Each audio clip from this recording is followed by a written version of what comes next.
Agreed by majority of each of the two groups of members present, I declare the amendment negatived. The committee shall now proceed with or continue with the seventh debate to debate on the schedule. Does any member wish to speak? Mr. Leung Kwok-hung. Chairman, I oppose the sum for heads 21 to 26, etc., to stand part of the schedule. And 21 and 26, all the way to 30, relate to the CE's office. I object allowing these sums to stand part of the schedule because I have moved amendments. In amendment number 2, I slashed the amount to $1,000. But Mr. Albert Chan also moved the same amendment, and as he said, the amendment has been vetoed. And I appeal to members today once again to reconsider the issue, because the C's office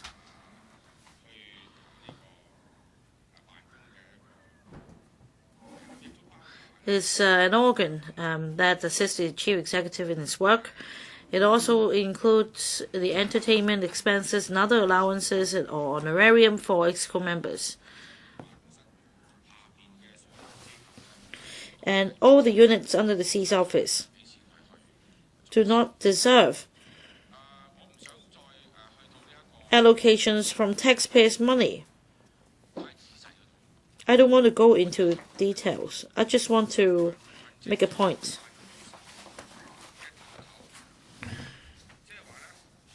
The head or the director of the C's office, or in fact the head of the C's office, is C.Y. Leung. And Mr. C.Y. Leung recently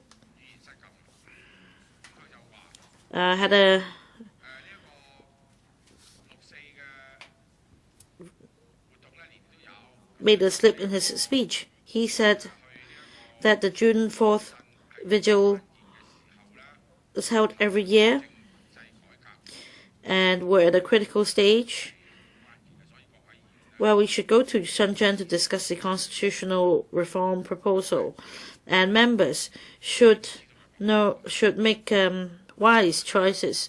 And Chairman, even you understand that he is telling a lie.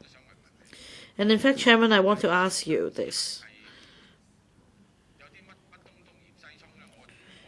What is this about the Shenzhen trip? I asked the office and they have no idea. Who would be so muddle-headed as the chief executive? If the chief executive has no idea about the itinerary, then how could he, as head of government, lead us in this trip? On the other hand, if he does know something about the trip, then he is deliberately deceiving us. So I don't think we should approve the budget for his office. Let me read out the expenditure.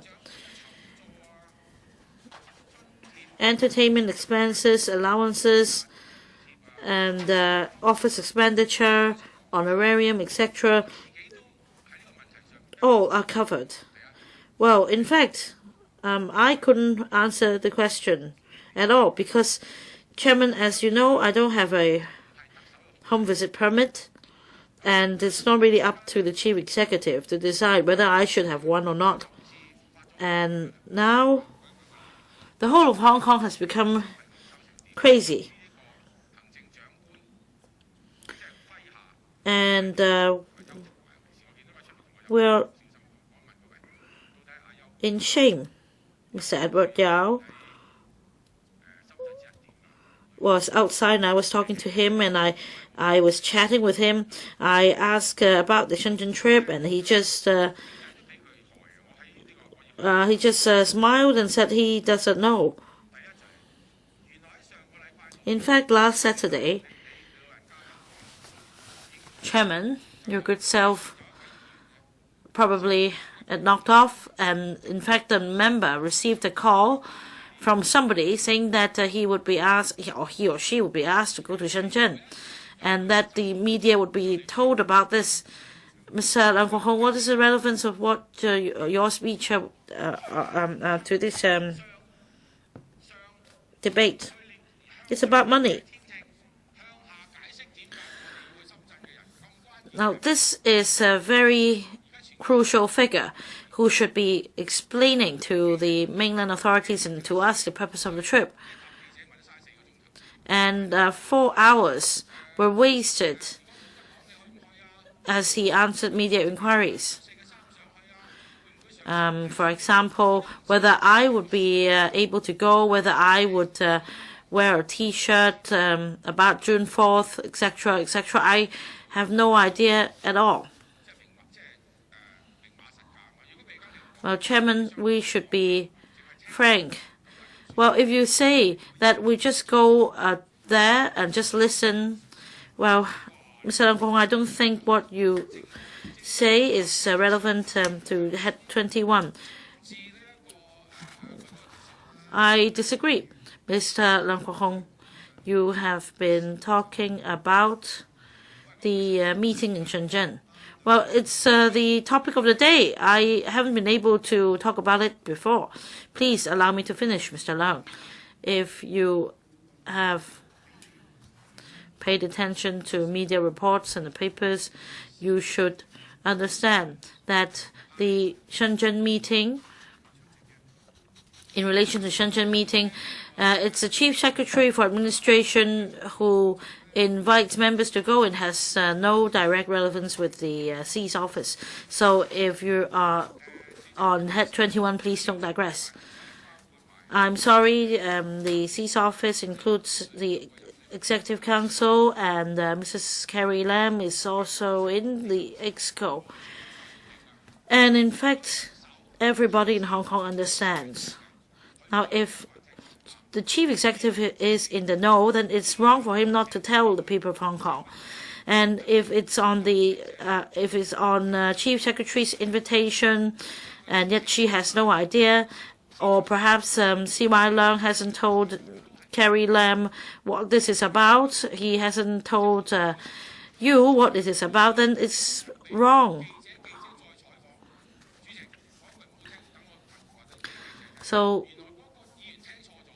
Chairman, let's say if the member has heard about it wrongly, he thought it's about a seafood banquet, well, I direct you to discontinue your speech, or because it is not related to this debate.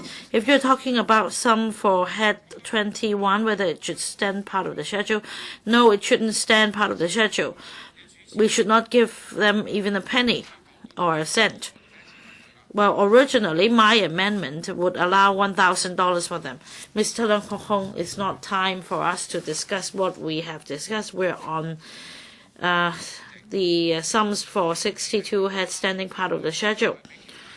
Chairman, you're right, but I just want to show that I'm more concerned about this than others. I wanted to express my view through moving amendments, and then the amendments were vetoed. So I want to talk about the sums. Originally, I thought that I would leave them $1,000, but no, not even a cent.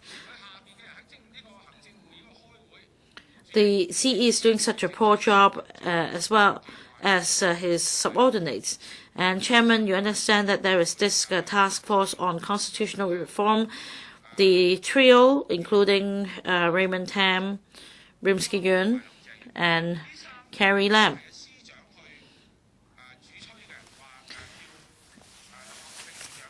If it's on the Chief Secretary's invitation that members could go, then, well, there should be some division of work among the trio. Raymond Tam should be liaising with, figures like Li Fei and Wang Guangya.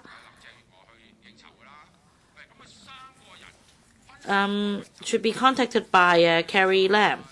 So all three of them would discuss with three different parties at three different levels. And if we're talking about 70% public opinion, then the figure involved is Li Fei. Mr. Leung Kwok-hung, I've reminded you repeatedly in relation to this Shenzhen event. It has nothing to do with Head 621. So, well, all right, I'll save it. I will stop. Mr. Leung Kwok-hung, it is my duty to remind you that what you are saying is against the rules of procedure. But please do let me explain that had they not committed this sin last Saturday, I would not have had this material in my speech today. It's unreasonable for me not to talk about the topic of the day. Well, Mr. Leung Kwok, we're not having a general debate. We are debating on the Appropriation Bill, and this debate is about the sums for 62 heads. All right. So maybe I'll talk about the CMAB. Well, how about the Secretary for Constitution and Mainland Affairs?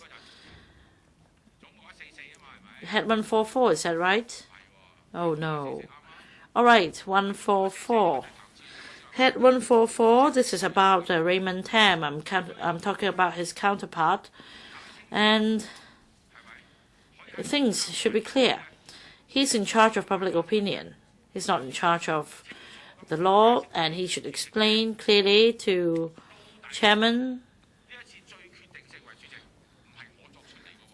as this is definitive, because this is the in the spotlight. This is not just my concern. If Raymond Tam's counterpart is Li Fei, but you know about the 70% public opinion, then be it the members from the pro-establishment camp or the democratic camp, he should strive for the 70% public support, because only when there is 70% public opinion supporting the proposal would members or some members make an about turn. And Mr. Lau Kwong-wah is here. The target is 70%, and so far you only have 50% support. So how can we approve the budget? Another example, Rimsky-yun. In the community, there are different views. Well, you, Chairman, also made some remarks. In fact, you shouldn't have. But you commented on, the proposals, the none of the above option, and Anson Chan's proposal, from her think tank 2020. So everybody is making suggestions,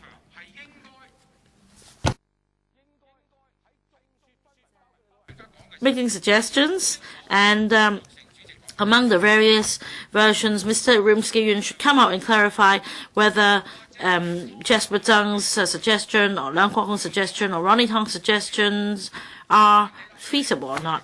But he doesn't do that. So what should we do? We are led by the government. Well, because the government is a position to lead, the government has the power, the obligation, and the authority to do so. And he's not doing that. Let's do some soul-searching, Chairman. Mr. Yun hasn't made any comment recently. Well, now we are about to make a decision.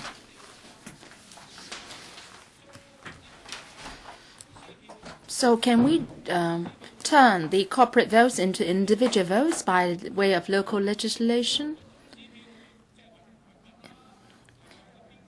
Well, if it remains to be the corporate votes, then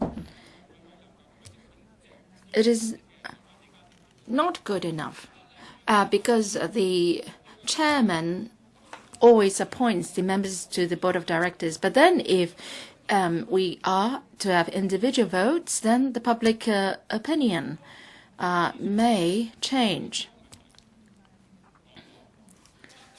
we have to resolve the problem politically, and legally we have to resolve the issue. But then the person in charge doesn't make a comment.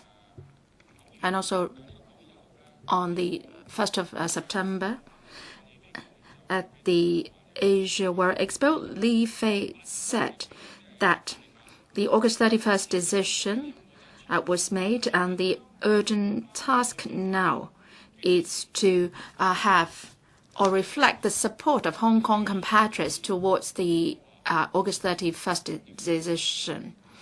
Well, after having heard that, then I think that the publicity like that in the Cultural Revolution will be launched. But that was not the case ultimately.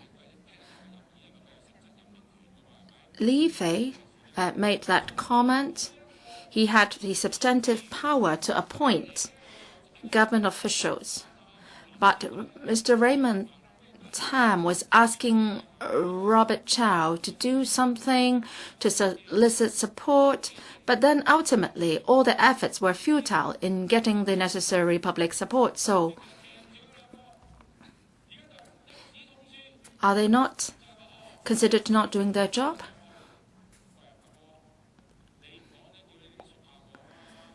Carrie Lam said that, well, we should go up and meet with the officials.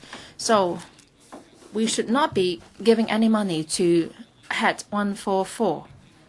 Well, shouldn't you feel angry? You might have something lined up for that day, but then you are asked now to lead the delegation to go to Shenzhen. Well, is it that the government officials should have all the say? They've got 3 people, while we have 70.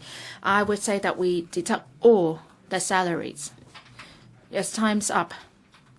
So I hope that the members of the public can carefully listen to the members' comments, especially Mr. Kwok-hung's comments.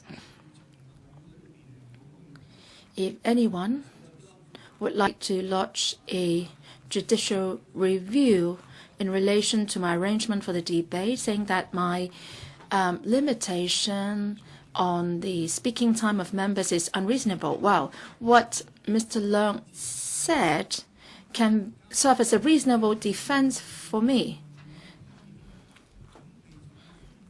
For members who have get good preparation for their speeches, is it because of my arrangement that they don't have the chance to speak, or is it because the members have been speaking things irrelevant that it is putting restriction on their time to speak? Well, your time's up. I apply for a second round to speak because you are attacking me. Any other member wishing to speak? Mr. Raymond Chan. Well, if the members of the public are to make a judgment, then I think the members should also make their own judgment. So I would like to ask the members to return to the chamber to make a judgment here.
有冇委員要發言？ Does any member wish to speak? Mr. Leung Kwok-hung, so you are speaking for another round. Chairman, I rarely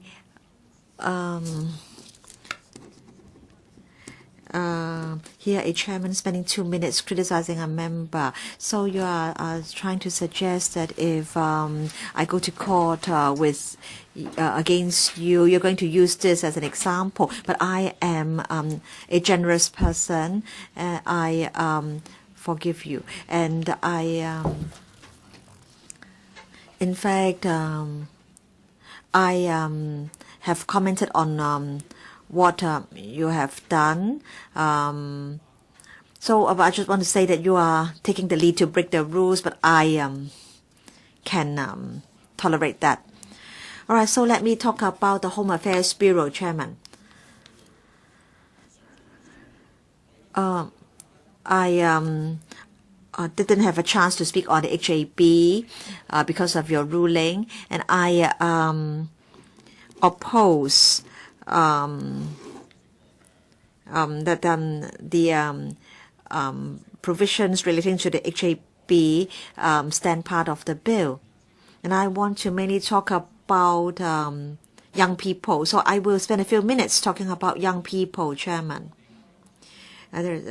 We have the mainland exchange program. We have the mainland internship program. We have subsidies for uniform groups and so on and so forth. All in all, Chairman. All right, Chairman, I'll just speak in general terms, or you accuse me of going into the details. And I think these programs are not effective, and they serve little purpose. Chairman, during the Occupy movement, most of the participants were young people. There were very few participants who were as old as I was. And so concerning the Youth Square, the Youth Mainland Internship Program, National Education, and then Mainland Exchange Program for young people, and also expenditure for youth development programs, and also promoting national education outside schools.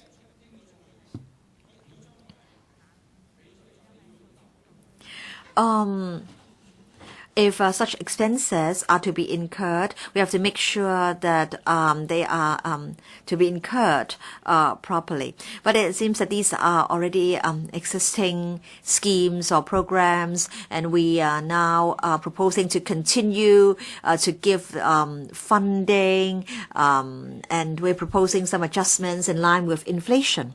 Chairman, I think these programs are totally unnecessary. Mr. Leung, I would like to remind you that under ROP 68.3,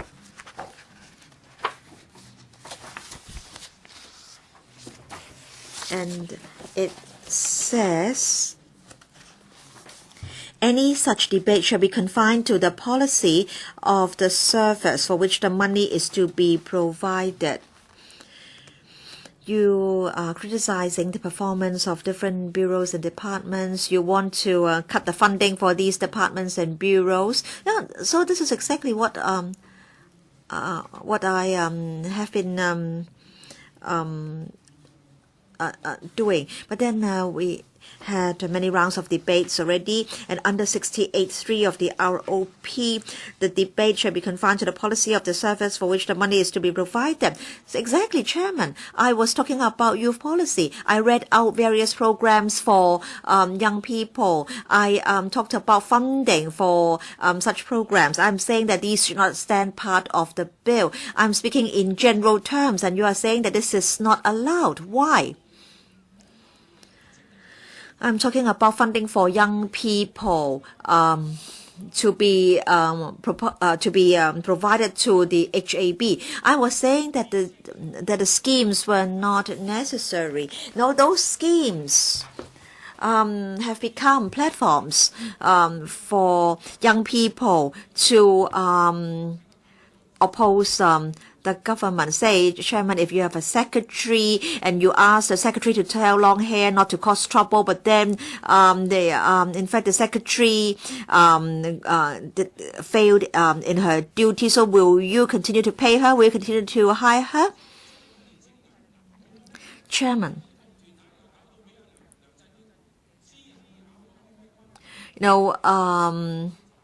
for uniform groups, and CY Leung organized a group, and the PLA said that it wasn't aware of the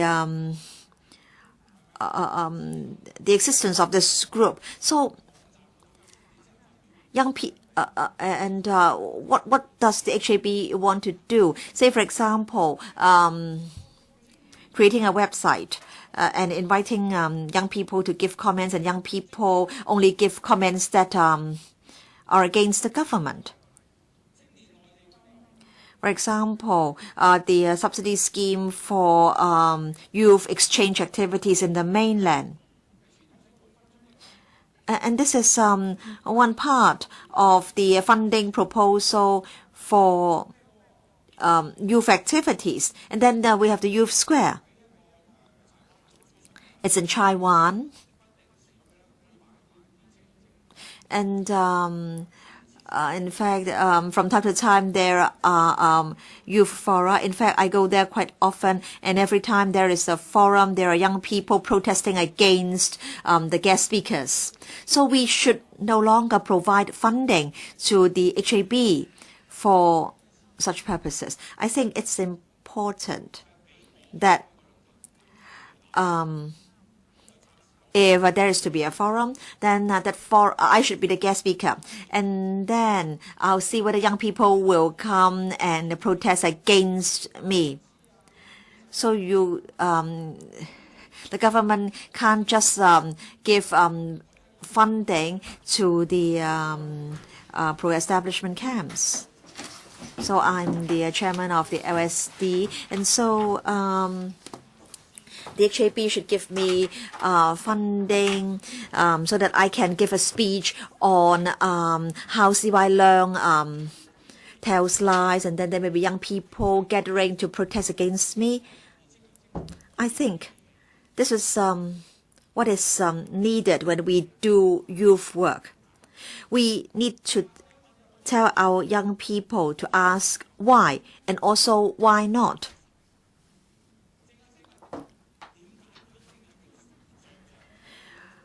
In fact, some DAB members, but you're speaking for the third time, Mr. Leung Kwok-hung. In fact, they only invite DAB members to be guest speakers. They haven't invited LSD people to be guest speakers. So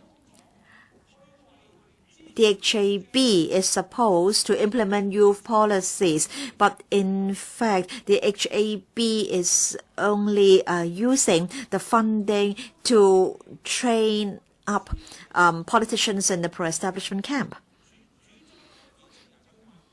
We want young people to know how to ask why. Why should it be so? In fact, concerning publicity on political reforms, you only tell people that they should ask why. That's why they are saying 2017, make it happen. But I think you should also tell young people that they should ask why not. I've received an SMS telling me that I should speak on behalf of young people. Young people should stage protests. They should also go to the HAB website and give their views enthusiastically.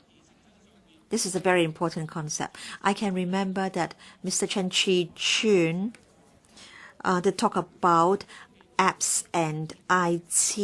In fact, I understand that there are a number of apps for young people, and they are extremely effective. You know, the hit rate is over 100. So, so much money is allocated to the Bureau for promoting youth policies, and then money is given or orders are laid to design and create apps for young people. Chairman, you said that I did not make or did not prepare my speeches. Do you remember on how many occasions there were forums at the Youth Square? 9 times. I can remember that. Chairman, are you kidding? What is meant by not having prepared adequate information before speaking in this council? I'm not giving quotations. And then let me say something about the Arts Development Council, Chairman. And also,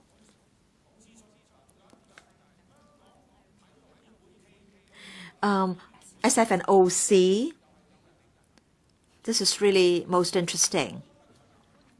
We haven't seen any reforms for years. The election procedures for the Olympic Committee Hong Kong is extremely sloppy.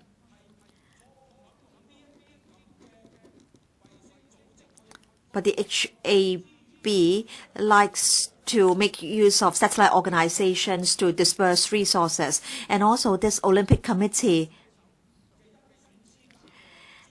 has the privilege to screen in athletes for Olympic Games.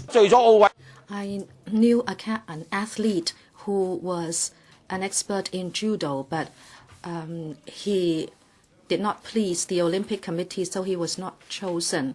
Okay, if you say Chairman Kwok-hung did not prepare himself, then you should also get prepared. On this point of the Olympic Committee, I refuse to give it funding. I think I'm right. All in all, look at the expenditure. It is not money worth spending. There is spending of money, but there is no effect. And even sometimes there is a counter effect. And I would ask you, if it were a company, you would not continue to invest in it. And you should just wind up the company. Mr. Deputy, I give you face. I won't speak for long. Under the HAD, it seems they adopt a laissez-faire policy, but in fact, it is incompetence. People say Mr. Zhang Tak-sing is a very likable person. He is amiable, but I can tell you it is not a laissez-faire policy, but it is actually incompetence. I have already given the rationale why I wouldn't like to give the money for small items. And as for the larger items, Mr. Zhang Tak-sing and the Undersecretary, Ms. Hui Hiu-fai, do you know who she is?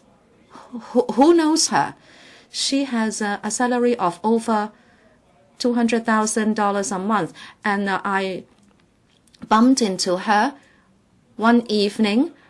She was going very fast to the wet market. And I said, is it that you are going to the market for fresh produce? Is it that you have just finished work? And she said, yes.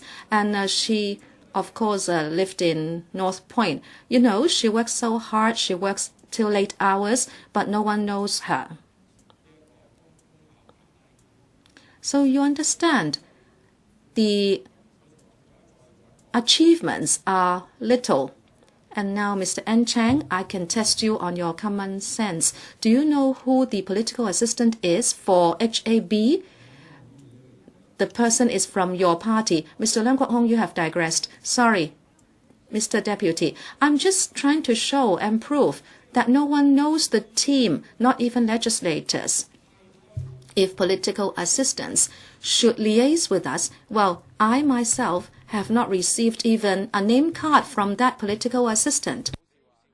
So we should not give them money. Don't laugh, Ms. N. Chang. You don't even know the name of that political assistant. Mr. Deputy, I should stop here because if I continue, I may not be able to hold myself back from laughing. Does any other member wish to speak? Mr. Raymond Chan? Mr. Deputy, this is my second time speaking in the 7th debate. But first of all, I'd like to respond to what the chairman said. He quoted Mr. Kwok-hung's last speech saying if someone would like to take him to court for a judicial review, saying that he would stop members from speaking, then he should, or we should quote the example of Mr. Kwok-hung. Well, in fact, Mr. Chairman was very lenient towards Mr. Kwok-hung because Kwok-hung was talking about Head 21 using the example of members going to Shenzhen to meet Chinese officials this Sunday.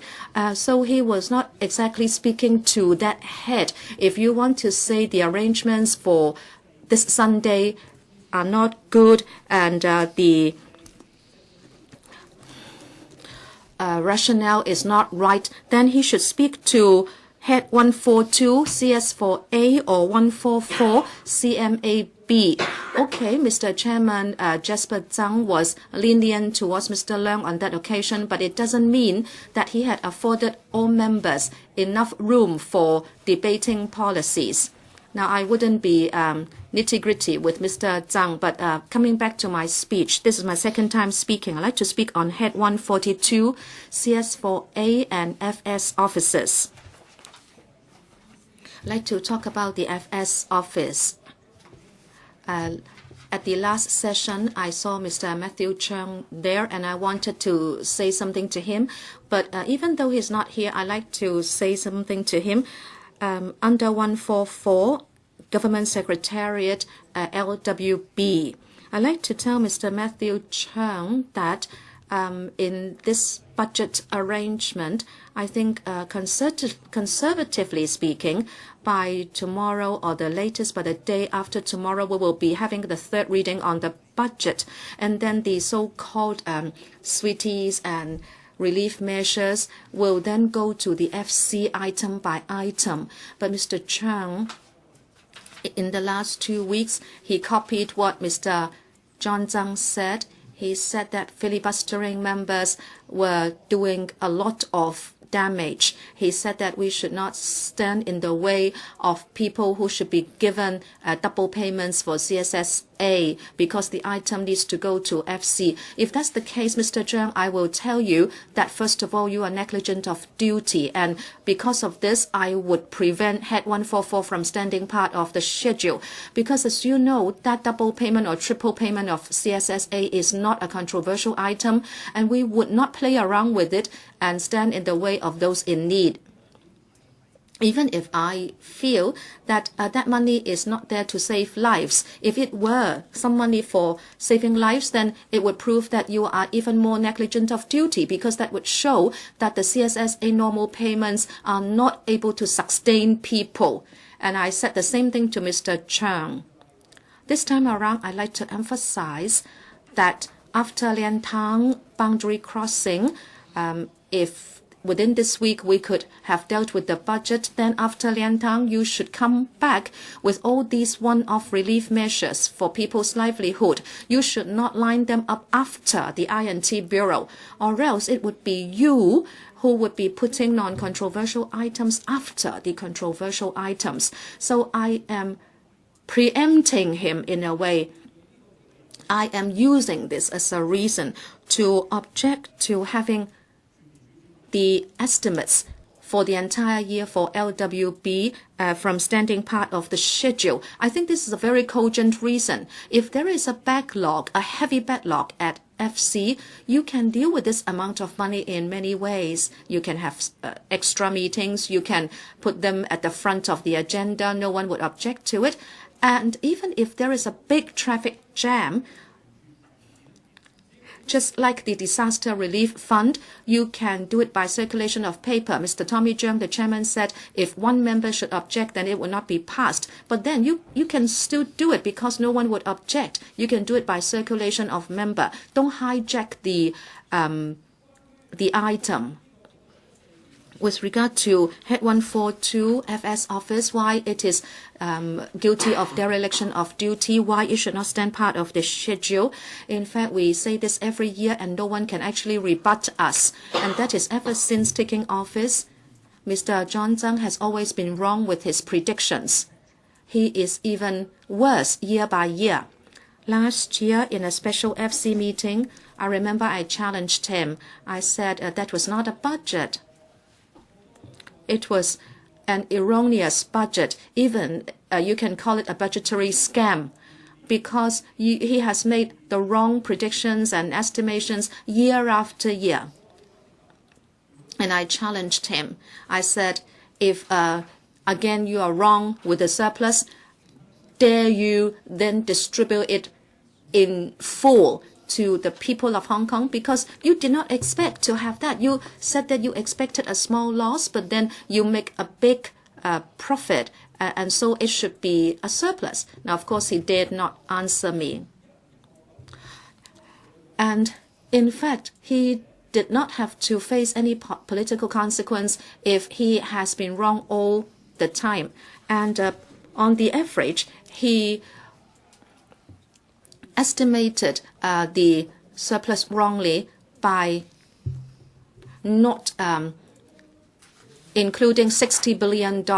And you have talked about this many times, Mr. Raymond Chan. Well, yes, that is why I'm not going into the details. I'm saying he is not doing a good job. That is why the money for Head 142 should not be given to the FS office. I will not labor on this point further. Because there are many other problems that I can turn to. We have always objected to the dishing out of goodies or one-off relief measures, the relief for profits tax, salaries tax, and rates for the first 2 quarters of 2015-16. This represents a contradiction in policies. He said we should manage finances prudently and we should not just dish out all extra money to the people. But aren't these one-off relief measures also a kind of dishing out cash? You actually return wealth to the wealthy and you do it in such a poor manner. You only allow rates to be waived for the first 2 quarters. Many people ask us why we don't try to secure rates that would be returned over 4 quarters so everybody could enjoy a bit more. And then the administration was telling us in private that they would not like to give the people the impression that they did not have to pay rates, because if they still had to pay twice a year, they would still have this feeling that they had to pay rates. But in fact, this is also a one-off relief measure, isn't it? Mr. Albert Chan, Mr. Deputy, if there are more members speaking, the chamber is even more vacant. Can we ask the members to come back for this meeting?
陳志全議員。 Mr. Raymond Chan. Thank you, Mr. Deputy Chairman. In relation to Head 142, the FS office, I would like to speak about that and the motion to have it stand part of the schedule. Just now, I said that every year he made the wrong calculations. He always contradicted himself by saying that he would not be handing out the sweeteners, and yet he would soon surprise us. Now, I would like to talk about his grave problems of tendering the wrong solutions. Say, for example, 1,800 travel agents have half of the year's license fees being waived, and then hotels have also got their registration fees being waived. But then according to the TDC, or rather according to the Tourism Commission, in fact, we haven't seen any decrease in the number of visitors coming to Hong Kong. In fact, there was an increase. For mainland visitors, there was an increase. Between October and December last year, for mainland arrivals, I think there was an increase of 18.3%, as well as 24.1% and 13.2% in those 3 months respectively. And in the FS budget, he said that he had specific measures so as to help those industries which have been affected during the Occupy movement. But then the figures tell us that it wasn't really like that. Now, if you allow the hotels and guest houses to have the registration or the licensing fees being waived for half a year, I think this is a wrong policy. I don't think it is justified. The rationale put forward is wrong. According to the Tourism Commission, for the short-haul and long-haul markets, we have seen a slight increase. We haven't recorded any decrease. There was a 60.84 million visitors, so there has been an increase of 14%. Now, the FS has been saying that he would like to provide specific measures to help specific sectors, but in fact, the hotel industry hasn't suffered at all. Now, in the FS budget, he was trying to blame the slight decrease in the business of the hotel industry on the Occupy movement. And then we know that for the tram service, in fact, the tram service has been affected during the Occupy movement, but there hasn't been any help at all, while the other sectors in the transport industry have been given help, though they haven't been affected at all. So I think his thinking is inappropriate.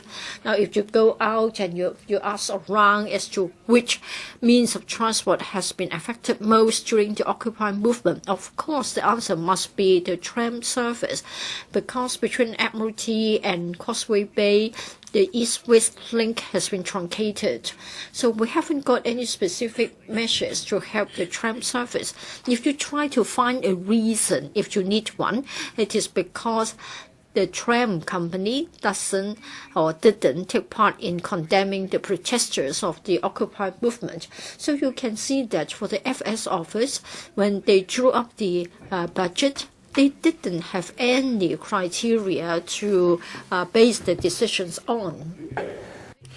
The other thing I'm sure that Mr. Deputy, you would also object to is to have the cost recovery principle implemented, and all bureaus will have to recoup the costs. Even during the SARS epidemic, when the finances were tight, the government didn't even think of the idea of taking it from the members of the public.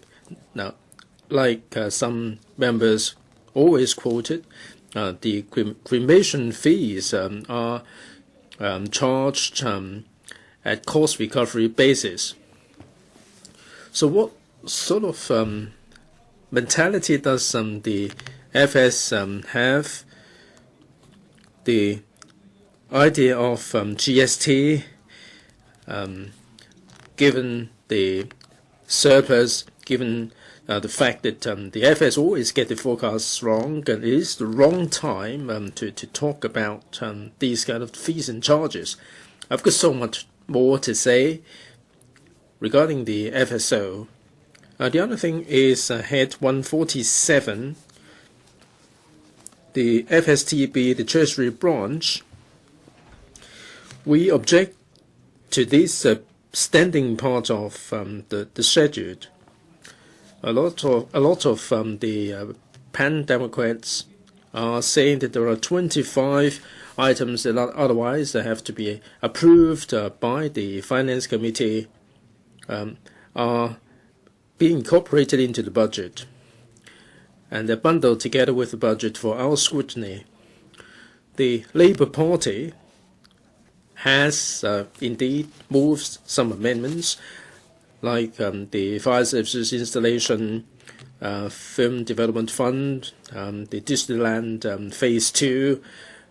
All these items should be singled out for separate discussion. We're not saying that we should object to them, but we should be given sufficient time for scrutiny. But under the Professor Chi-chun's bureau, he is using all the power at his disposal. Last week, we heard Professor Chen that we are circumventing the PwC not because we are undermining the power of LegCo. PwC is part of the FC. Of course, the FC doesn't necessarily need scrutiny of the PwC. So even if PwC hasn't scrutinized the subject, they can still take it to the Finance Committee. All right, your time is up. Any other member wish to speak? Mr. Albert Chen. Chairman, Head 144, I object to this head standing part of the schedule, and that has to do with the CMAB. A moment ago, Longhair criticized what's going to happen on Sunday, and Head 21,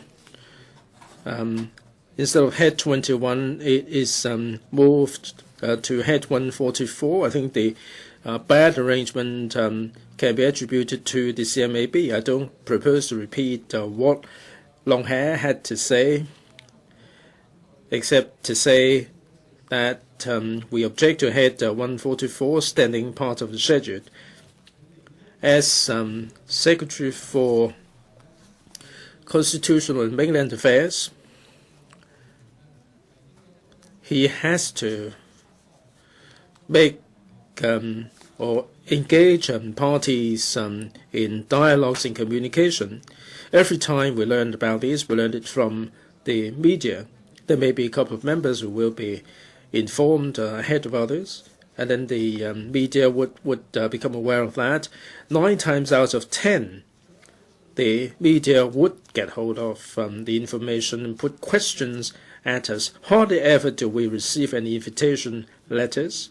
There would not be any information about the arrangement of the day.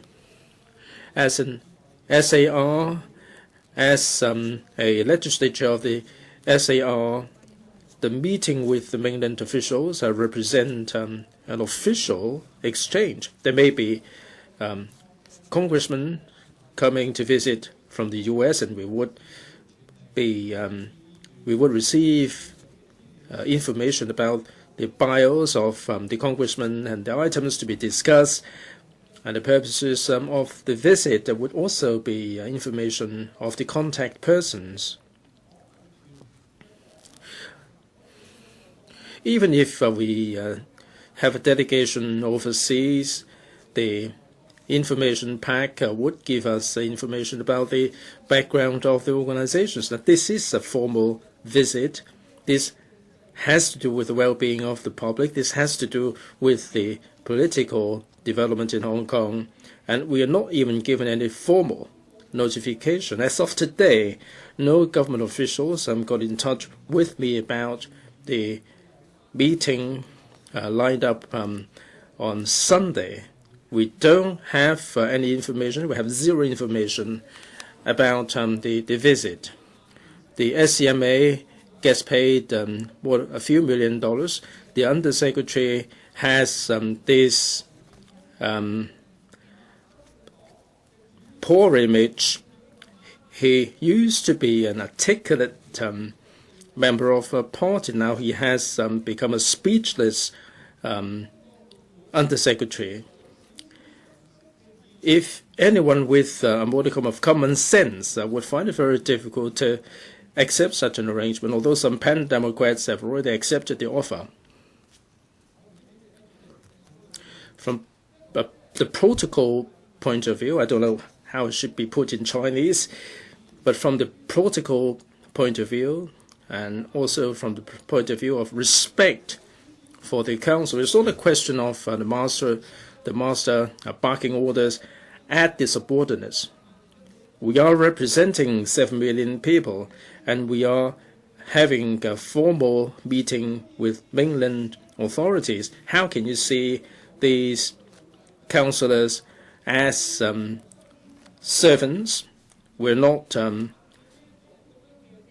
here at the disposal of the mainland authorities.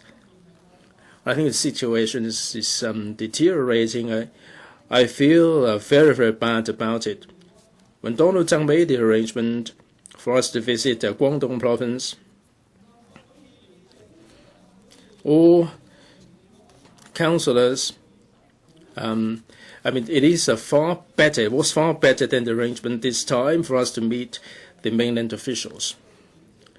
I think we are being self-deprecating. We are deprecating ourselves, and this is really wholly disgraceful. There are members who still would like to be groveling. They're groveling in front of the mainland officials, and this is a shame for the pan-Democrats. I'm not sure whether members have received any formal invitation. I asked my assistant whether the invitation has come through. It has not, and you're asking me whether I'm going to make the visit or not. So, Mr. Deputy, all I can say is that this is not in line with protocol, and there is no respect to speak of.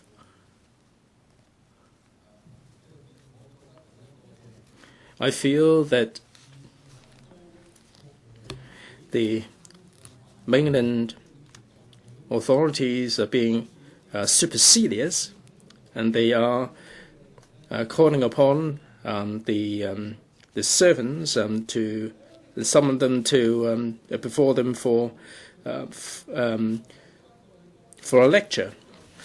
Mr. Deputy, regarding the CMAB, if you look at the changes in the manpower, I feel that the damage that this bureau is inflicting on Hong Kong is getting more serious.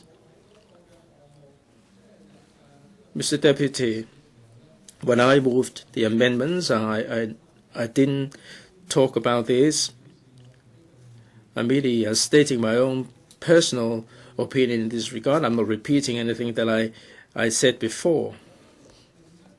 In 2007 and 2015, in 2007, there were 80 people in the bureau. 2015, it's gone up to 177. The rate of increase is more like double. 2011, the funding was $84 million. 2015, it's gone up to $146 million. About 70% rise. For all the different programs, there are also changes to the manpower. The Secretary's office, same over the years. But mainland affairs gone up. Taiwan affairs 40 up to 74. Human rights 15, more or less the same over the years. Mr. Deputy, mainland affairs and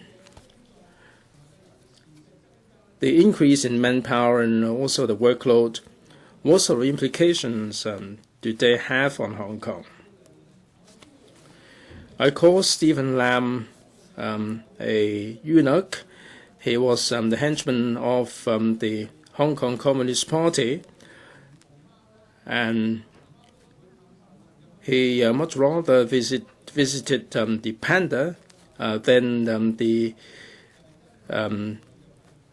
people of Hong Kong in distress. I got chucked out of the chamber for mentioning this. I think you have digressed, Mr. Chen. Mr. Deputy, this is relevant because I'm citing some examples. To illustrate my views regarding the Bureau. And it's not today that I mentioned this. I criticized the composition of the CMAB, and in theory, it should help the people of Hong Kong who are in distress in the mainland. But this Mainland Affairs Office has become an office that is hobnobbing with the mainland officials. They are drinking Maltai and spirits. Stephen Lam visited the panda instead of visiting the people of Hong Kong who were in distress. I criticized him, and he said that if he had to visit these people, then it would amount to disrespect for the mainland authorities. And I criticized that. I reprimanded him, and I got chucked out for doing so.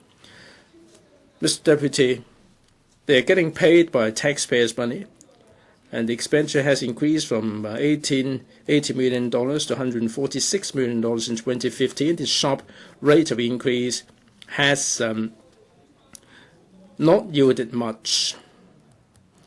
We look at all these mainland issues, the Chi-chuen earthquake allocation of funding, the money has gone into the wrong pocket,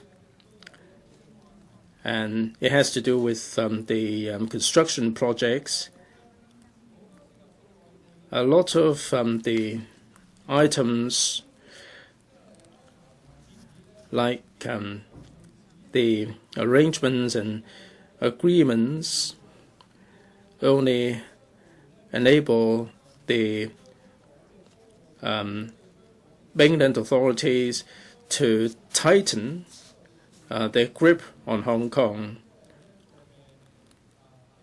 They're not offering any appropriate and apt assistance for the people of Hong Kong in distress. We're running out of a quorum. I'm the only one from the Pan Dam camp. I request a quorum call.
陳偉業議員，請你繼續發言。Mr. Albert Chan, please continue.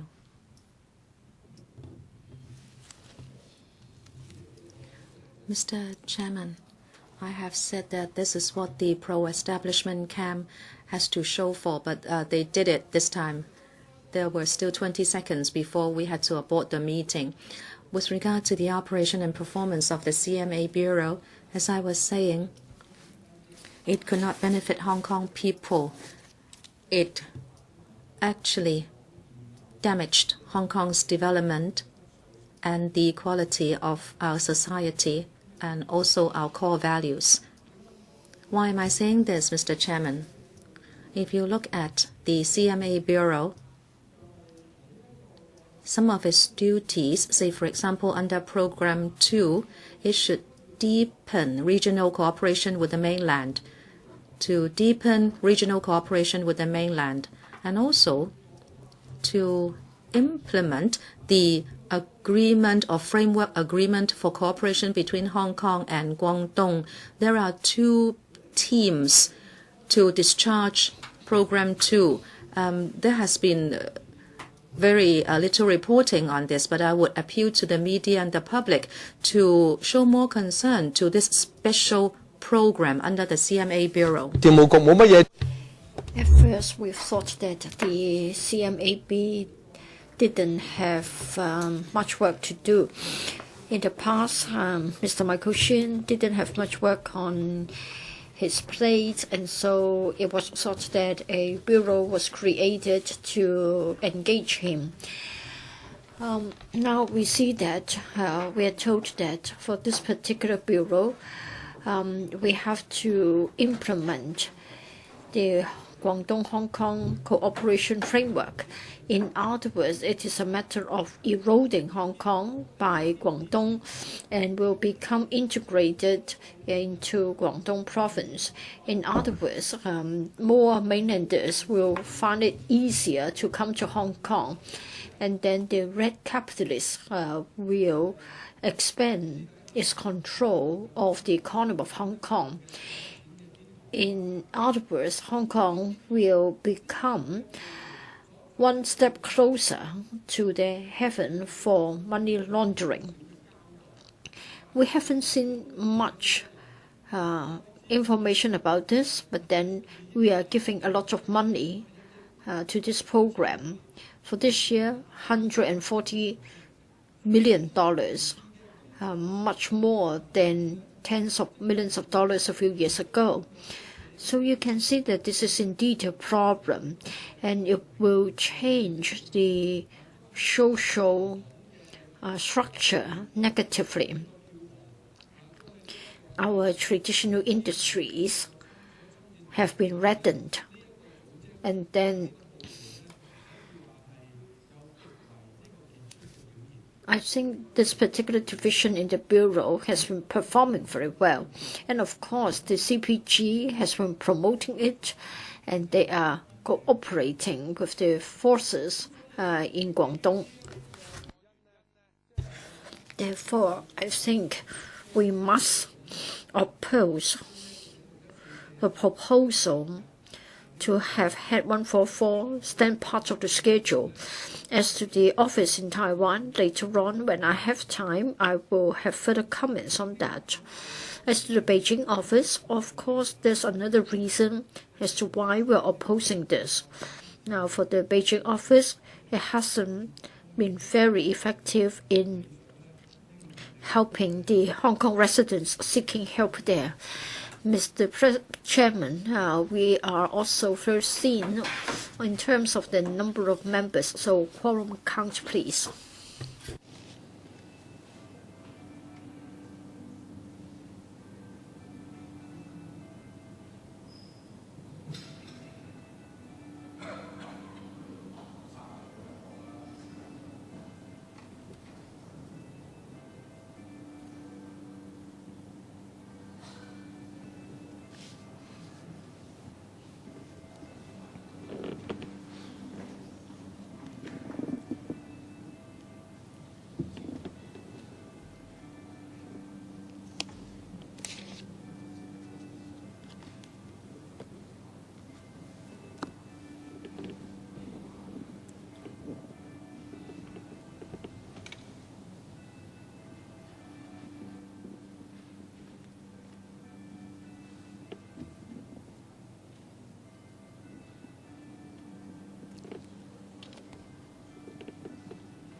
請議員返回座位。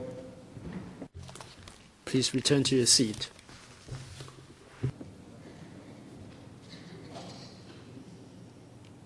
呢項辯論呢，係今天上午。This debate started at 11:45 this morning.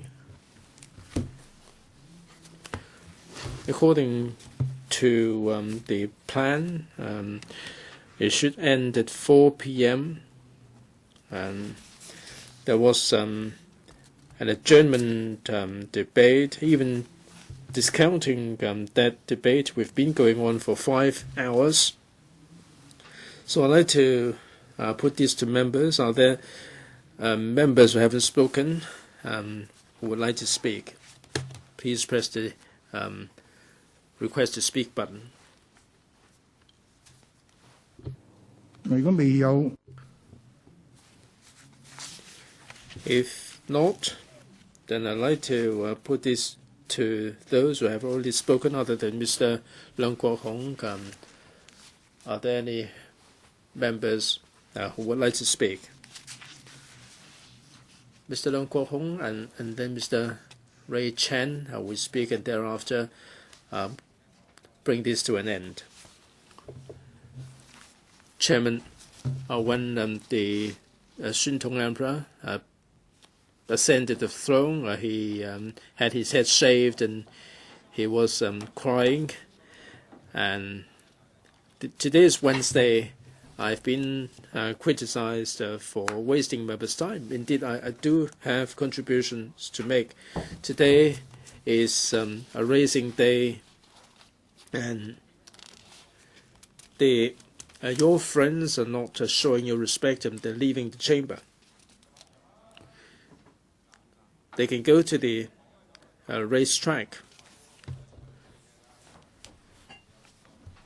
I have the last chance to speak. 141, 142, 156, LWB, FSO, THB, Education Bureau. LWB is responsible for labor and welfare. When it comes to welfare, we attach a great deal of importance to the elderly's welfare. So when we assess whether there is an empathy in a community, we should look at the money spent on the elderly, and that is the basis for us to assess the situation. I didn't come well prepared. This nursing home stripped the elderly naked and shoved them into the bathroom. There are 5,000 people who are waiting for the old folks' homes, and there are 5,000 people, I think they much rather die than be treated in this disgraceful manner. We talked about these year after year, and we are accused of being verbose and repetitive. We have to be repetitive and verbose because nobody is coming to the aid of the elderly people. If Ms. Matthew Chung took my advice and granted $3,200 to each elderly people, they could have found a better home instead of going to these homes which strip them naked. With 3,200 people, we can improve the mechanism of signing this document to disown their parents. With the $3,200 being granted, it would certainly be better. Just looking at this particular case, we should criticize Matthew Chung. Yesterday, I took a taxi ride, and as soon as I got in, the taxi driver came up with all these expletives. I thought he was using these against me, but in fact he saw an elderly scavenger. He criticized John Zhang, C.Y. Leung, and everybody else. I took up the cudgel to fight for universal retirement protection. Kwok-hung barked at me, and he said back in 1994 the FTU already suggested that each person should be given $2,300. Mr. Leung, I think you have repeated yourself. All the sad stories are repeating themselves. Should the elderly people be treated like the Nazi concentration camp? They were stripped naked, waiting to be given a shower. I think I have to criticize the Bureau. Steady working hours is another thing. You certainly would say that I'm repeating myself. There are three problems without the standard working hours. If they work overtime, they may not get pay extra. Without the standard working hours, we don't have the right legislation to compensate for the workers. For the 3 million workers, including those serving us here, if we do not go down this path, we have to get this done in 5 years. Now, this is the third year. The FS is really notorious. He always gets the forecast wrong. We have $10.3 billion, and he's putting this away. Now, for the $70 billion, we can buy up the homes. We can buy the places from these homes. In the private homes, subsidized homes, we can upgrade the services, and we can spare all these horrific sites in the homes. Or you can get on with the universal retirement protection, or you can offer cash. John Zhang is not doing anything at all.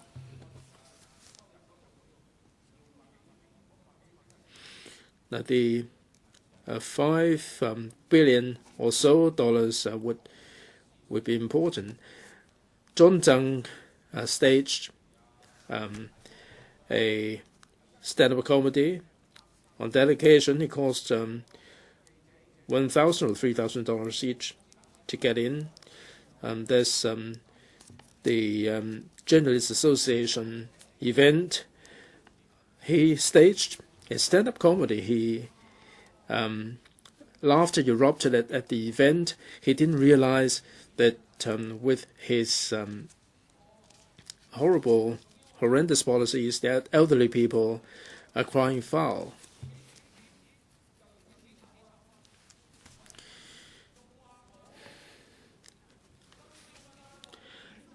And he said that by engaging in filibustering, I'm harming other people.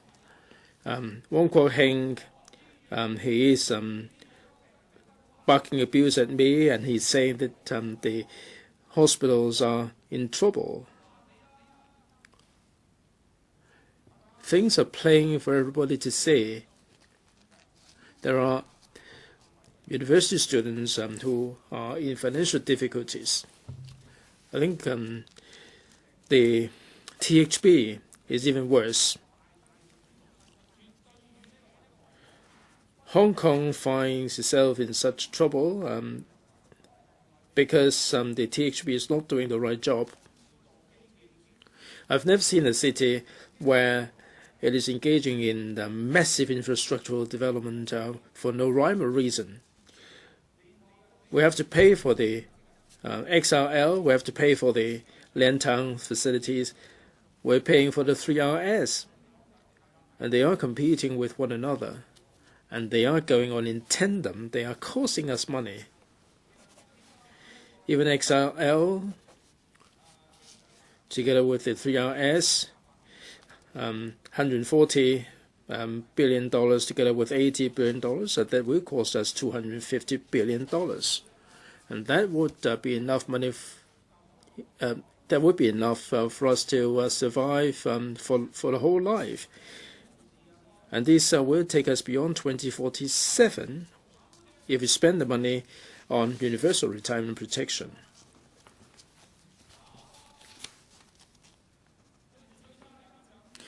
And they're doing a bad job, and they don't learn from Mr. or President Xi Jinping. They're connecting Hong Kong with the mainland. And if you look at Japan and the road networks, Japan, all these officials are manipulating the situation. Instead of building the national railway, they're building the national road infrastructure, and all these roads are lying empty. Malaysia is in the same situation. We are forking out the money. THB is responsible for the airport. Let's not talk about the CAD for the time being. With regard to the airport, they're competing with one another. They're competing with the XRL. All these are costly projects. Are they idiots themselves? There is this bloke. I don't quite remember the name. Just eluded me. And he said that if you don't pay for the infrastructural developments, you will be harming the workers. Either you're too full or you're too hungry. Now, you are getting on with this infrastructural development, and you're running out of labor, and you're bringing in labor from outside. Previously, the labor would be concentrated in different disciplines. Now the workers are engaging in work in many different disciplines. They can be involved in 5 different disciplines.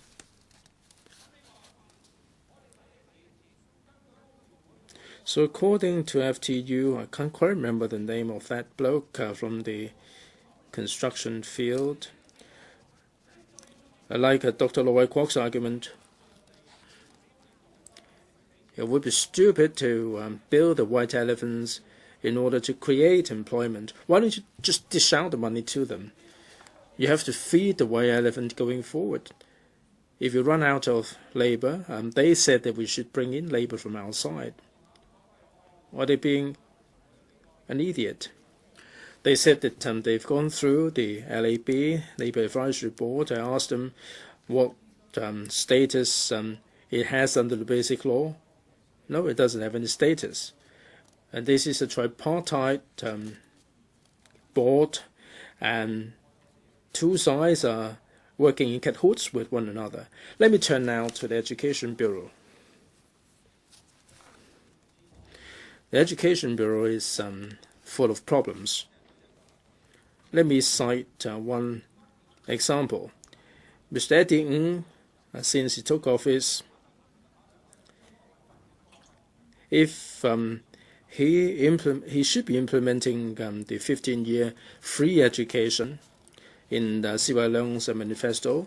There are problems with the teachers. There are problems with premises. How can they get on with 15-year free education? He failed in the first task given to him. And secondly, one of the education reforms was supposed to tackle another problem. It is said that many people had to go abroad to continue their studies because they couldn't find a place in Hong Kong. And then at the same time, there are people who come here to work and their children should study in our international schools. But then the places are taken up by local students. This is because our local DSE is not preferred. And that is why Hong Kong people go elsewhere to study, or they take up places at our international schools. So I ask you this question, Mr. Chairman. I ask you to make me a pair of shoes, but you make it too small for me, and then you ask a child to wear those shoes, and then they say they have already given me a pair of shoes. How can that be? Well, tomorrow I will not be here to attend the Q&A session with C.Y. Leung because I have to attend court. I don't know whether he is deliberate in choosing that date, so I can't throw anything at him. Okay, you say we have a talent problem, a pollution problem, and the most pressing issue is that we do not have enough international school places, and that is because we do not have enough land. Nonsense. International schools are taking up a lot of space. And so Hong Kong people who are rich can send their children to international schools and not overseas. And in fact, international schools are found to be even too expensive for expatriates. The Education Secretary might have filed false reports, and that is why, Chairman, I need another 10 years to detail the wrongdoings of Mr. Eddie Ng. You just cut me short. Don't say that I have not enough material to speak on. Mr. Raymond Chan, this is the third time I'm speaking in the 7th debate. I will continue to speak on Head 147 FST Bureau. I will first of all say why I object to having it stand part of the schedule. I was saying that the FST Bureau should be the treasurer of the SALG, and it should be watching over spending by government, and with approval by FC of the LegCo, the money would be spent on infrastructural projects or other policies. But look at the last year. The executive exhausted means to circumvent FC so that our power to monitor public spending would be derogated. We were talking about many funding items which were bundled up in the budget so that we had to deal with them once and for all. And even pro-establishment members were not happy because they also thought that we should have at least an hour for each of these items. However, all these 25 are bundled together and we have no chance to discuss them. The most recent one is, of course, this item with FC, when the PWSC has already vetoed it. Of course, Casey Chan said he was complying with the rules of procedure. Now, of course, that was the case, or else you couldn't have come along. And this morning, we adjourned the item on creating of posts for the 3RS. We have not even given approval for the third runway, and yet you are asking for creation of posts. And of course, you can set another precedent by going to the FC direct. Mr. Chairman, you know that you have been exerted pressure upon by the executive saying that you should not even allow one amendment to be moved. But of course, you approved some amendments to be moved. And the FST Bureau is just like the rest of the executive, that they are trying to scaremonger us, saying that the more we speak, public expenditure will not be sustained because the operation of government will grind to a halt and people will not receive CSSA payments, etc. We have seen a lot of these examples. Last year, Chairman, you are the expert in making rulings on amendments. You are the best one in Hong Kong. And yet the administration can tell you that you should rule out all the amendments because they are all vexatious and frivolous, even if you are already an expert in this. I also mentioned the 011 policy. This is the policy of the Treasury branch And in fact, it's causing a lot of grievance. Even within the Treasury, staff are asking why they are asked to cut 1 or 2% of the expenses while the government is sitting on a very healthy reserve. And then, using the report of the long-term fiscal policy working group, you say we have a lot of money, all right, but we won't be able to sustain it beyond a few years, and say, therefore, you want to set up a future fund and we need to apply the user pays principle, etc. Again, the executive is blaming members and filibustering for overspending in public works projects. You blame it on others when you have cost overrun and delays. Now it is said that we would be caught up by Shenzhen or Guangzhou, and you blame it on others. But as you know, the project delays and cost overrun have nothing to do with deliberation of this council, but the Chi-chuen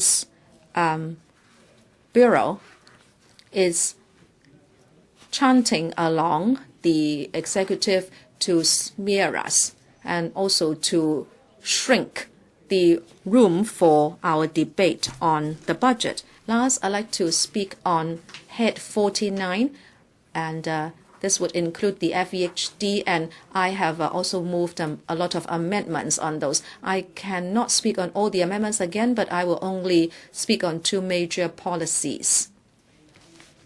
The FEHD has always been criticized because of its market and hawker policies. On markets, particularly the management of public cooked food markets, there have been a lot of problems. And if you look at the Director of Audit's Money for Value report, it pointed out that there is a high vacancy rate, and therefore there is low efficiency in using land resources. It's a waste of public money, and more importantly, there has been a public safety problem in public markets as a result. I won't quote all the figures, but according to the report, out of 11 cooked food hawker market, the average vacancy rate is 61%. Out of 141 vacant stalls, 80% have been left vacant for 10 years. Now, I don't know what you mean by managing public finances. You ask departments to cut 1% from their annual expenses, but there are stalls left vacant and you should have rented them out. There are 9 public cooked food markets which have been on temporary sites for 39 to 42 years, just like the Cheung Sa Wan one, and the vacancy rate has been at 57%. And moreover, there are about 28 stalls that have been left vacant for 25 years, and the one with the longest vacancy slot was 29 years. What has the FEHD done all these years? This goes to show that there has been extremely poor management and no policy for tackling vacant stalls. This is sheer unreasonable. How can the administration allow this to happen? The FEHD manages 11 cooked food markets, totally over 8,000 square meters, and 60% is left vacant and on a protracted basis. Many of these markets are in the urban area. You say land is precious. So how can we allow this to happen on a protracted basis? Actually, the FEHD does not audit the operating capacities of these markets and take appropriate measures. They have a case to answer. Of course, the vacancy rate represents a waste of money, public money, for that matter. And then there is also the safety issue, fire services issue. Public cooked food markets are just like restaurants in any commercial premises, and they are subject to fire risks. From 2011 to 2014, there have been 11 fires at these public markets, 8 in cooked food bazaars and 1 in a hawker's bazaar, and 2 others in cooked food centers. I won't go into the details, but what I'd like to draw your attention to is that in November 2014 and between that and January 2015, the audit went to 3 cooked food markets to say that there is a fire risk. Just like the one in Wai-yip Street in Kwon Tong, there is an operator who uses an open kitchen without any compartmentalization. And in Chi-chuen, people make use of open fire using LPG. So you don't attend to these terrible risks. Now you say you want to take remedial measures because this has been exposed. And the FEHD actually said that starting from 2002, they have been enhancing fire services installations in many cooked food centers and markets, and they are now going to do it for the remaining markets.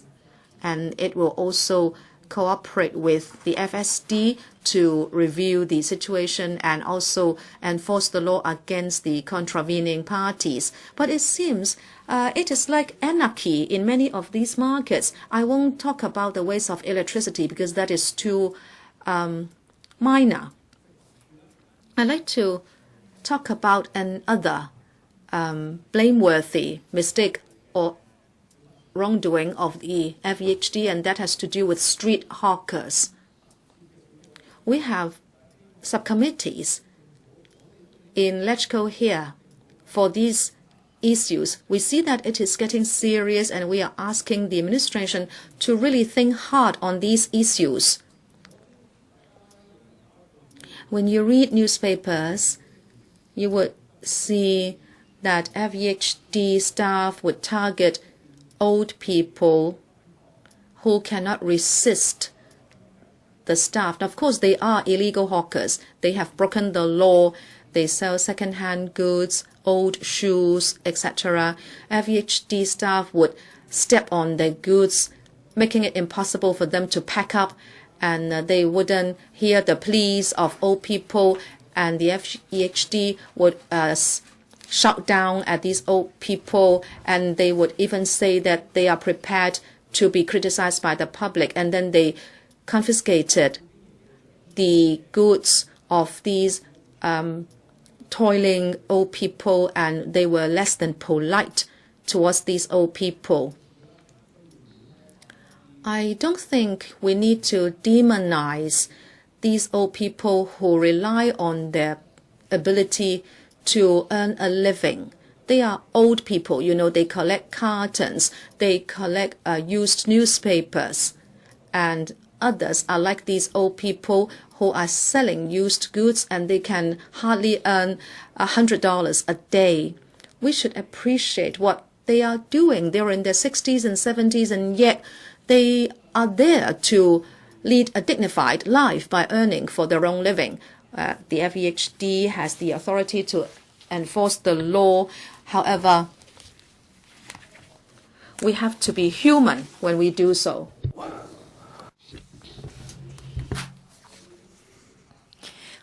This society hasn't got a welfare policy to help the elderly, so they are trying to help themselves, and they are not doing anything that is criminal. When we cite the examples, you hear the stories, and then I think you cry over their sadness. We have a old man who was arrested 3 times by the hawker control officers for being a hawker.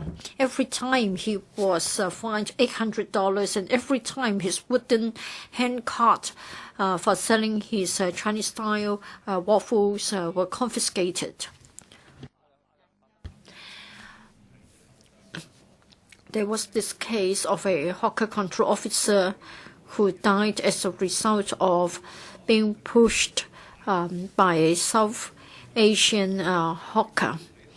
I don't think you can simply show videotapes and advise the hawker control officers how to enforce the law.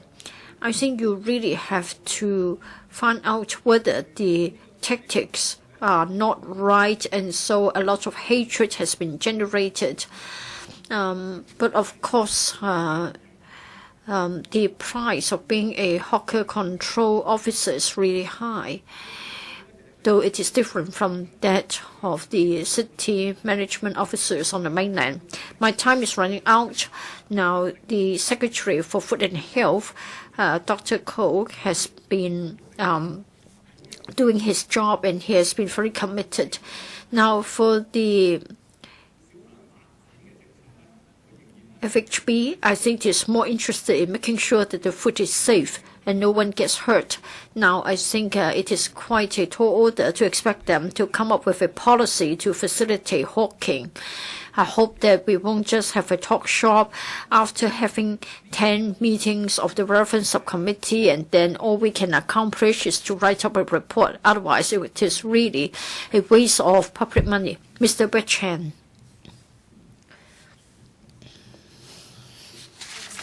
Thank you, Mr. Chairman. So this is the last time that I can speak about having the various heads of expenditure standing part of the schedule. There have been certain heads that I haven't got the time to talk about, so I'll just make this concluding speech to justify why I'm objecting to the inclusion of the various heads in the schedule. I would like to say why some of the heads should not stand part of the schedule. Mr. Chairman, earlier on, I talked about the case of the Constitutional and Mainland Affairs Bureau. If I may supplement in relation to the performance as well as the responsibilities of our Beijing office. Earlier on, I told you about the history. In the year 2014, we have got an establishment of 136 in the Beijing office, and then another 160 in the Guangdong office. So they have got a large number of staff members. As to the cases that they have handled, I think it is really on the low side. For the Beijing office, 24 cases for assistance in a year, 79 cases in the Guangdong office. For the Guangdong office, they have got 160 staff members, and yet they only handled 79 cases of assistance. Well, how come that they have just a small number of cases of requests for assistance? Now, look at my own workload. I'm sure in a year's time, we have had more than 24 cases requesting help. 24 plus 79, 100. We can easily exceed 100 cases. But for them, the total number is 100 cases. It means that on average, they have just under 10 per month.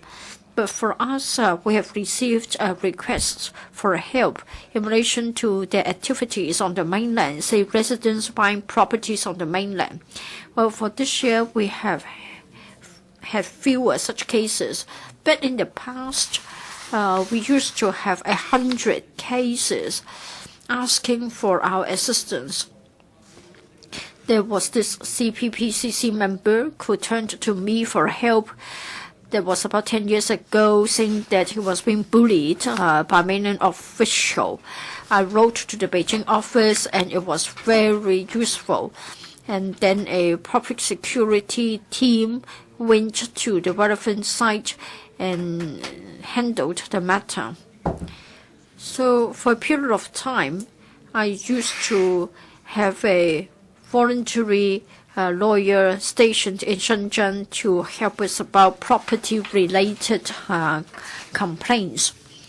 So we need some direct assistance. Of course, the FTU has been very smart. Probably they're going to give away a space in the cemetery for free. Now, we are told that in accordance with the mainland laws and regulations, the establishment at the Beijing office and the Guangdong office do not have the power or the right to visit people detained on the mainland, as the help to be given to those who ask for help would include the following. That is, providing information concerning mainland laws and rules, and reminding them of the right to get a lawyer to help, and also providing contact information of mainland lawyers, and also referring their opinions and requests to their relatives and family members. So the Beijing office or the Guangdong office staff cannot visit our Hong Kongers. At most, they can tell them about the relevant procedures. They can at most be giving out information. So when compared with the support and assistance that our ward office can offer, I think they can do much less. Sometimes when we get a request for help, we'll try to draft a letter to the mainland department, or we look up the information and then we'll refer them to our mainland lawyers so that they can get free advice.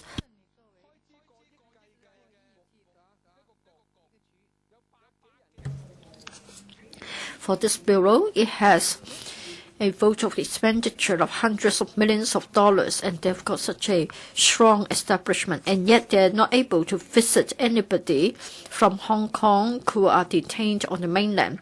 As you know that with the public security and immigration, as well as the city management department, if you need to visit anybody detained by them, you need to pay some bribes and you need some networking.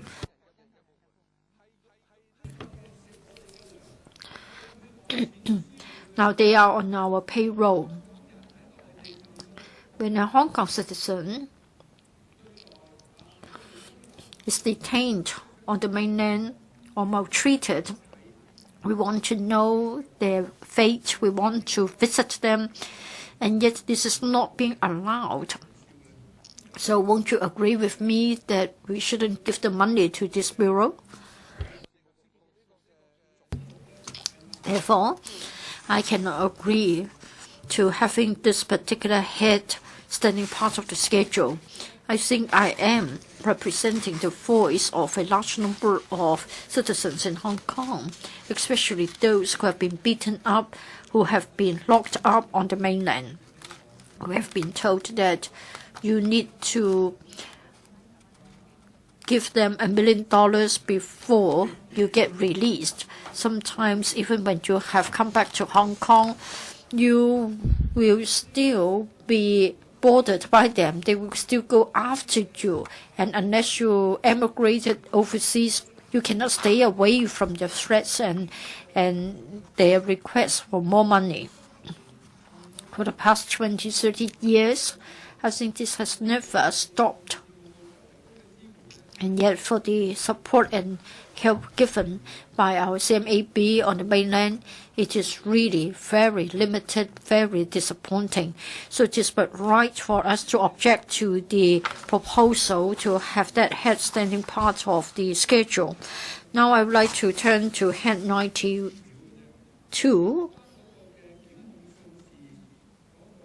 That is the Department of Justice.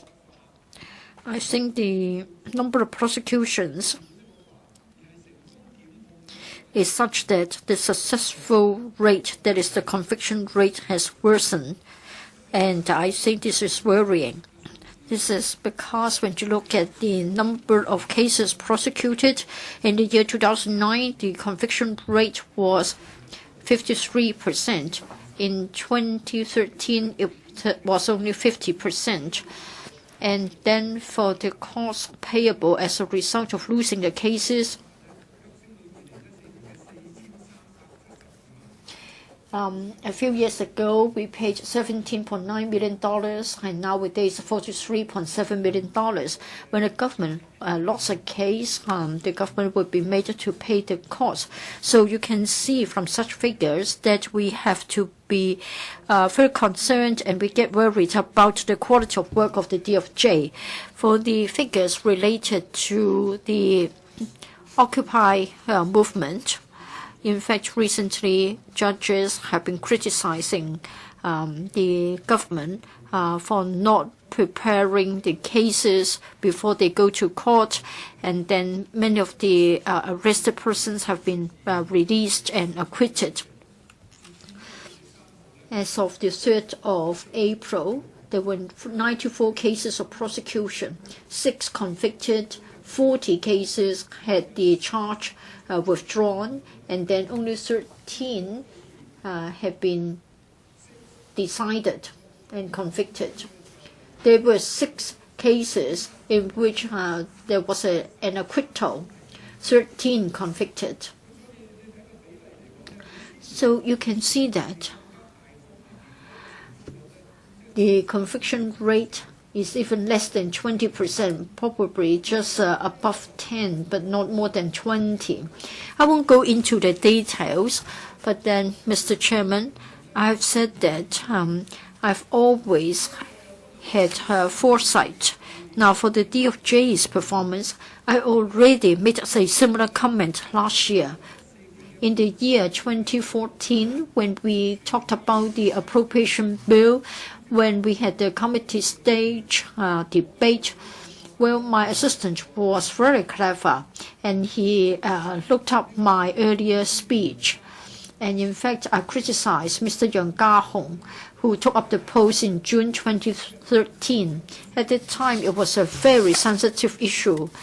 Well, a year ago, in my speech, I said that in the coming year, that is, for the year up to now, Mr. Kwok-hung would certainly be keeping the bureaucratic style when he carried out his work as the Director of Public Prosecutions.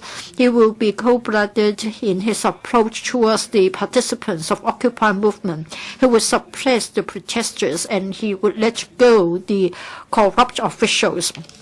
I made this comment because when Mr. Yeung was appointed as the Director of Public Prosecutions, well, Mr. Yeung himself at that time did not have any experience in criminal justice, in criminal prosecution. He didn't want to take up the job. I think probably at first he was approached for the job of the civil division. Somehow he was persuaded to take up the job, and as a result, in this year, we found that there were many cases of wrongful prosecution. Now, for the case of Kun, and then for the case of Mr. Liu, we can see that they have been acquitted. And you can see from such examples. So in minor cases, we have seen problems. In major cases, again, we've seen many problems. So quite a lot of them were prosecuted out of political consideration. So they have disregarded their professional judgment. So it is quite clear from such figures, and it is quite clear from the outcome of cases involving some of the well-known figures. Just a year or two ago, I have to declare interest. Just a day or two ago, my appeal case was quashed, but of course I am considering taking it further up the appeal ladder. So I have to make this declaration first, but from the examples that I quoted a moment ago,